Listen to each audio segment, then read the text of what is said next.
Bapak Ibu sekalian, ada yang namanya Bashir. Seorang soleh. Ya, bukan Basit, Bashir. Bashir. Orangnya soleh, baik luar biasa, dan senang ikut ta'lim.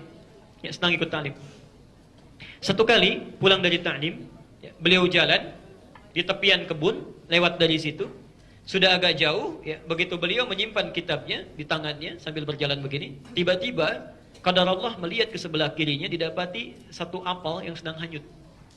Ya, satu buah apel hanyut. Dan suasana sedang lapar. Ya, saya mau tanya ya, pelan-pelan. Kalau ada satu buah atau tumbuhan, ya, terlepas dari pohonnya, kemudian keluar dari arealnya, itu haknya masih hak pemilik kebun atau hak umum? Dari mana taunya? Cepat sekali jawabnya, umum gitu ya. Ayo, kalau ada buah jatuh dari tukang buah itu, lewat dari situ. Baik, lihat kaidah utamanya ya, kaidah utamanya. Jangankan keluar areal. Anda punya pohon mangga, misal, pohon mangganya merambat ke jalan umum atau ke rumah tetangga, kalau berbuah, itu hak tetangga dan hak umum. Jangan marah kalau mangganya diambil tetangga, karena itu bukan hak Anda. Ya, hak orang yang kedapatan buahnya ke sana. Jadi kalau ke jalan diambil sama orang jalan nggak apa-apa. Secara hukum fikih, ya, secara hukum fikih.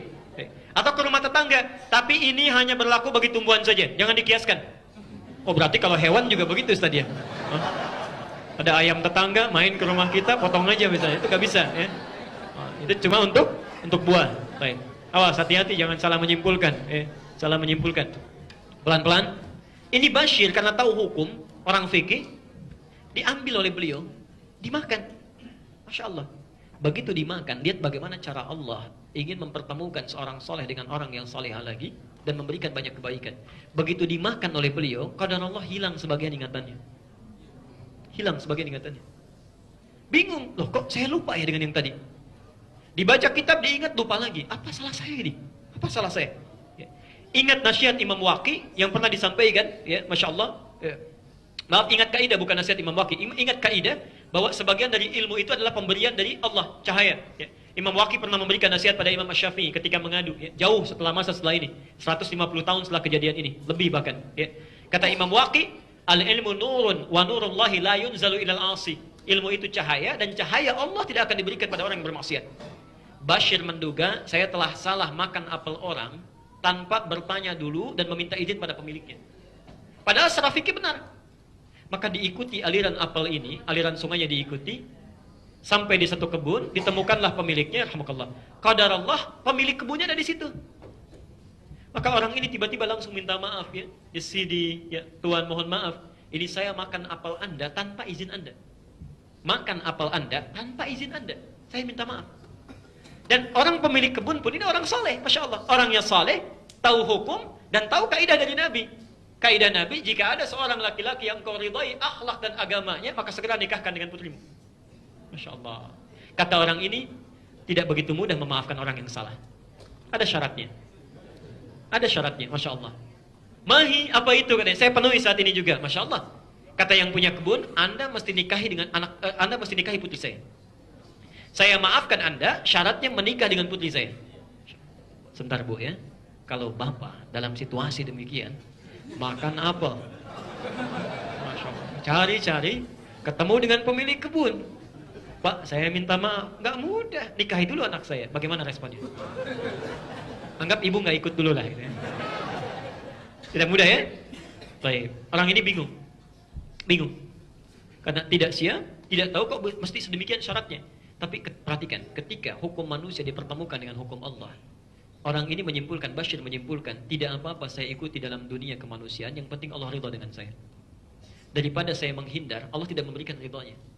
Ini prinsip seorang muslim. Jika Anda dihadapkan pada keinginan dunia dan ridha Allah, maka carilah apa yang Allah ridhai. Maka Allah akan berikan seluruh hal yang Anda inginkan. Jelas sampai sini? Misal, Anda kerja, pendapatan cuma 1 juta. Tapi Masya Allah, salatnya enak, baca Qur'annya mah nikmat gitu ya. Antara kerja dengan ibadah itu. Yang kedua ada pilihan 10 juta ya Allah. Salatnya susah, mau Jumat sip-sipan, baca Quran juga dilarang, dilihatin terus. Pilih mana? 1 juta berkah, 10 juta tidak berkah. Tidak ada pilihan ketiga. Nah, kalau Anda dihadapkan pada yang seperti itu, tidak mudah milihnya, nggak mudah. Ya, biasa duduk, jabatan bagus, tapi hartanya nggak jelas. Banyak hal-hal kong kali kong yang tidak jelas. Ah sudah, pilih yang lebih baik. Nanti Allah berikan kebaikan di situ. Maka Bashir memutuskan, saya pilih ketentuan yang Allah telah tetapkan. Baik, saya siap menikahi. Pikir-pikir dulu kata orang tua ini. Pikir-pikir dulu, karena anak saya itu harus Anda siap. Matanya buta, telinganya tuli, dan bisu. Mata nggak bisa lihat, telinga nggak bisa dengar, mulut nggak bisa bicara. Masih berani nggak Pak? Ya.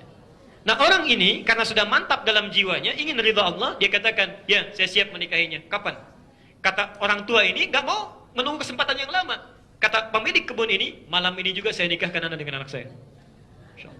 Maka tibalah pada malam itu dinikahkan akadnya. Biasanya kalau di Arab malam dinikahkan. Ya. Selesai itu silahkan tengok katanya calon istrimu. Tengok istrimu. Masuklah ke satu kamar, ya, ditunjukkan, diketok pintunya, ya, dan mengucapkan salam. Ini adabnya. Ya. Memang paham istrinya nggak bisa bicara, tapi tidak ada salahnya mengucapkan salam. Ya mungkin dijawab di hatinya. Ingat ya, di satu ruangan yang Anda tinggalkan kalau kosong, itu ada setan yang menunggui. Dan cara mengusirnya menggunakan salam. Ya. Cara mengusirnya menggunakan salam. Jadi setannya namanya Dasim. Dasim. Perempuannya Dasimah. Ya. Ada Muslim, Muslimah, Mu'min, Mu'minah. Baik. Jadi ketika Anda mengucapkan salam Assalamualaikum, itu setan akan berkata, tidak ada tempat bagi kita untuk bernaung di sini. Tapi kalau Anda tidak mengucapkan Assalamualaikum, dia akan berkata, kita punya tempat bernaung di sini. Hati-hati. Ya, sekarang kan rumah sedang ditinggalkan, kamar ditinggalkan. Biasakan. Masuk rumah, Assalamualaikum. Walaupun nggak ada orang yang nggak ada masalah. Ya. Tidak dijawab, Alhamdulillah. Dijawab pun syukur. Ya. Assalamualaikum. Waalaikumsalam. Nggak apa-apa. Ya, Insya Allah. Baik. Nah ini dia masuk, diketok pintu, dia ucapkan Assalamualaikum. Allah, tiba-tiba dari dalam ada jawaban Waalaikumsalam warahmatullahi wabarakatuh. Perempuan bisu bisa jawab. Bashir mengira salah kamar, balik lagi ke mertuanya. Baik ya. Kok di dalam ada yang jawab katanya. Bukan itu mungkin kamarnya. Ya. Kata bapaknya, itu kamarnya, masuk aja sana katanya. Tidak akan tertukar, masuk saja. Masya Allah, semakin penasaran begitu dibuka pintunya. Ketika masuk, perhatikan ada gerakan dari istrinya. Tuh suamiku duduk di sini. Silakan. Duduk di sini. Ah, bisa bicara katanya. Baik.